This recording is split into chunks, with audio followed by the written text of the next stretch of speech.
முஸ்லிம் சமூகத்தினுடைய மூச்சு இஸ்லாம் தான். எங்களுடைய வாழ்க்கையே குர்ஆன் தான். இந்த உலகத்தில் நாங்கள் வாழ்வது அந்த மார்க்கத்துக்காகத்தான். அந்த மார்க்கத்திலே நாங்கள் வாழ முடியாது என்று யாராவது சொன்னால் அவர்களுக்கு எதிராக நாங்கள் யுத்தம் செய்தாக வேண்டும். அதான் எங்களுடைய மார்க்கம். மிக தெளிவாக நாங்கள் சொல்லி வைக்க விரும்புகின்றோம். எவ்வாறு தமிழ் மக்களுடைய உரிமைகள் மறுக்கப்பட்ட போது அவர்கள் இளைஞர்கள் ஆயுதம் தூக்கி முதலில் படுகொலை செய்தவர்கள் தமிழ் தலைவர்களைத்தான். இன்று முஸ்லிம்கள், முஸ்லிம் இளைஞர்கள் மிக மனவேதனையோடு இருக்கிறார்கள். நாட்டு முஸ்லிம்கள் இந்த நல்லாட்சி வருவதற்காக விரோதமாக உழைத்தவர்கள், தங்களுடைய 95% வாக்குகளை அளித்தவர்கள் இன்று மிக குர்ஆனையும் அல்லாஹ்வையும் நிந்திக்கின்ற போது மிக மனவேதனையோடு நாட்டு முஸ்லிம்கள் இன்று வாழ்ந்து கொண்டிருக்கிறார்கள்.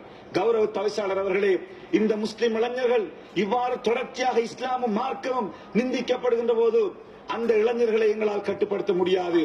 முஸ்லிம் தலைமைகள் இன்று வாய் மூடி மௌனிகளாக இருக்கின்றோம். அமைச்சர் பதவிகளுக்காக இந்த அரசாங்கத்திலே குந்திக் கொண்டிருக்கிறோம். எந்த நடவடிக்கையும் எடுக்கவில்லை. இதுவரையில் அந்த சம்பந்தப்பட்டவர்கள் கைது செய்யப்படவில்லை. பேசா மடந்தைகளாக நாங்கள் இந்த பாராளுமன்றத்திலே இருக்கின்றோம் என்று எங்களை பார்த்து எங்களுடைய இளைஞர்கள் இன்று சமூக ஊடகங்களிலே மிக மோசமாக விமர்சித்துக் கொண்டிருக்கிறார்கள். அன்புக்குரிய தவிசாளர்களே, இந்த நிலைமை தொடர்ந்து இருக்குமாக இருந்தால் முஸ்லிம் இளைஞர்களும் ஆயுதம் ஏந்துவதை யாராலும் தடுக்க முடியாமல் போய்விடும். அவர்களுடைய முதலிலக்கு நாங்கள் தான். எங்களை படுகொலை செய்துவிட்டு தான் அவர்களுடைய போராட்டத்தை ஆரம்பிப்பார்கள். அவ்வாறு ஏற்படுகின்ற போது தமிழ் பிரச்சினை தீர்ப்பதற்கு 30 ஆண்டுகள் போய் இந்த நாடு குட்டிச்சுவரானது. முஸ்லிம்களும் ஆயுதம் தூக்குவதற்கு நாங்கள் இடமளிப்போமாக இருந்தால் 50-60 ஆண்டுகள் போனாலும் இந்த நாட்டை கட்டியெழுப்பாமல் முடியாமல் போய்விடும். நாடு பௌத்த நாடு. இந்த நாடு பௌத்த நாடு. இந்த நாடு பௌத்த நாடு. இந்த பௌத்த நாட்டிலே வாழுகின்ற எல்லா மக்களுக்கும் அவருடைய மார்க்கத்தை பின்பற்றுகின்ற உரிமை இருக்கின்றது. நாங்களும் இந்த நாட்டிலே வந்தான் வரத்தார்கள் அல்ல.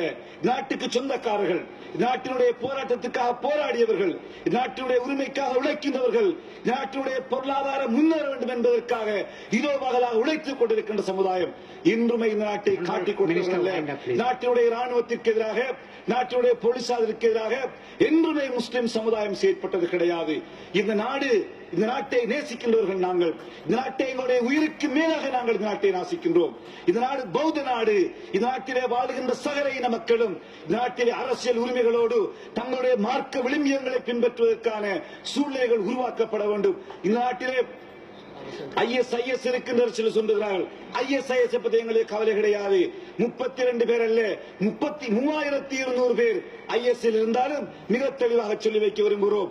ISIS முஸ்லிம்களுக்கும் எந்த சம்பந்தமும் கிடையாது. ISIS முஸ்லிம் இயக்கமும் அல்ல. ISIS இருப்பவர்கள் முஸ்லிம்களும் அல்ல.